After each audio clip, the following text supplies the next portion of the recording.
যেদিকে যায় এমন অবস্থা হয়েছে আমাকে সুখ দেখায় বলতে চায়। যেদিকে যায় এমন অবস্থা হয়েছে আমাকে সুখ দেখায় বলতে চায়। পাখন্দের মানুষ আজকে সারা দেশে দেখিয়ে দিবে এই দেশের মানুষ চাঁদাবাজ চায় না,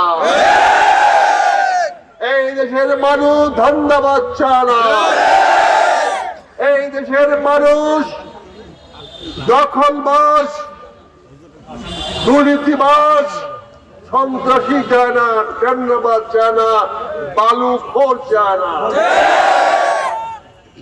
এই জন্য আজকে আমি আমার গত 40 বছরের দল ছেড়ে আপনাদের কাছে আসছি।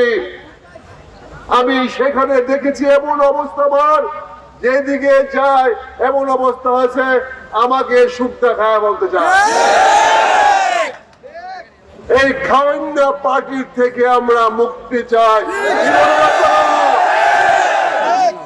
আমরা সত্যের পক্ষে, ন্যায়ের পক্ষে, ইনসাফের পক্ষে আমরা থাকতে চাই। এই বাংলাদেশে সারা বাংলাদেশে আজকে পরিবর্তনের হাওয়া শুরু হয়েছে। মানুষ পরিবর্তন চায়, মানুষ সুন্দর কল্যাণমুখী একটি বাংলাদেশ চায় যেখানে আল্লাহর শাসন প্রতিষ্ঠিত হবে।